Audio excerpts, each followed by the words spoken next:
चिराग पासवान की पार्टी जो है राष्ट्रीय लोक जनशक्ति पार्टी रामविलास क्या चाचा पशुपति पारस जी से मिलेंगे? ये दोनों पार्टियां जो है क्या वो एक हो जाएगी? इस पर हम थोड़ा सा आपको विस्तार से बताएंगे कि जब नरेंद्र मोदी के यहाँ चिराग पासवान पहुँचते हैं दिल्ली में, जब नरेंद्र मोदी से उनकी मुलाकात होती है तो नरेंद्र मोदी काफ़ी गर्मजोशी से जो है वो चिराग पासवान को गले लगाते हैं। बाकी सांसद जो हैं वो मुंह देखते रहते हैं। लेकिन मैं आपको बताते चलूँ कि चिराग पासवान बिहार की एक ऐसी छवि है जो बिहार का सीएम बनने लायक है, जो बिहार को चलाने की जिसमें जो मद्दा रखता हो, बिहार को चलाने की जिसमें शक्तियां हैं, ऊर्जा है, वैसा है चिराग पासवान का चेहरा।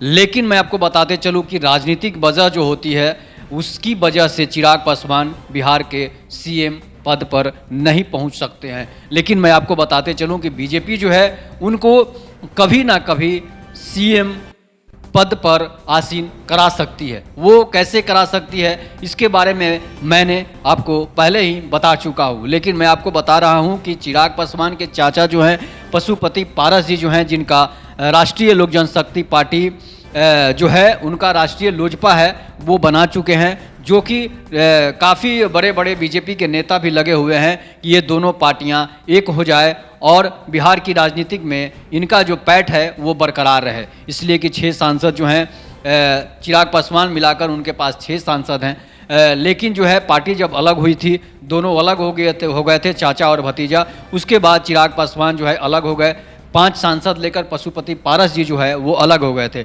लेकिन बीजेपी के बड़े बड़े नेता चाहते हैं कि दोनों पार्टियां एक हो जाए और एक बड़े मजबूती के साथ बिहार में एनडीए गठबंधन को मैदान में उतारा जाए। लेकिन चिराग पासवान और चाचा पशुपति पारस में नोक झोंक जो है वो जग जाहिर है। लेकिन मैं आपको बताते चलूँ कि पशुपति पारस जी का कहना है कि पैर छू लेने से दिल नहीं मिलता। इस पर चिराग पासवान अपनी प्रतिक्रिया दिए हैं कि मैं इन सब बातों पर ध्यान नहीं देता।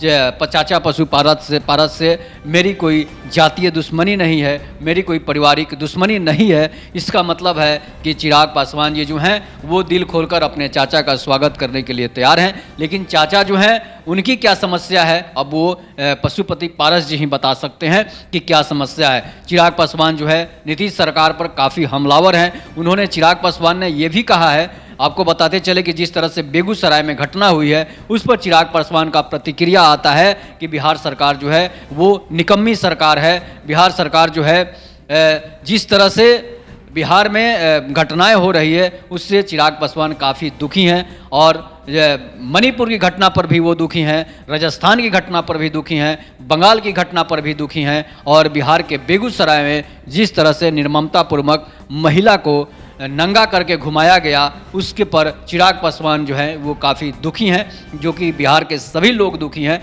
ऐसी घटना बिहार में नहीं होनी चाहिए। ये मानवता को शर्मसार करने वाली घटना है। और चिराग पासवान का ये भी कहना है कि जिस तरह से बिहार में घटनाएं हो रही है, हत्याएं हो रही है, रेप और बलात्कार हो रहे हैं, उससे नीतीश सरकार को लज्जा भी नहीं आती है, शर्म भी नहीं आती है और नीतीश कुमार की सरकार जो है वो चुपचाप उस सभी बातों को सहन कर रही है। और उसी पर चिराग पासवान जी का कहना है कि 40 में से 40 सीटों जो है वो एनडीए गठबंधन ही जीतेगी। जिसमें मैं आपको बताते चलूँ कि 2019 के चुनाव में भी चिराग पासवान ने कहा है कि 2019 के चुनाव में भी जिस तरह से 39 सीटों पर एनडीए गठबंधन का कब्जा था, फिर वही बात जो है बिहार की जनता अब इस बार जो है 40 से 40 सीटें एनडीए गठबंधन को जिताएगी।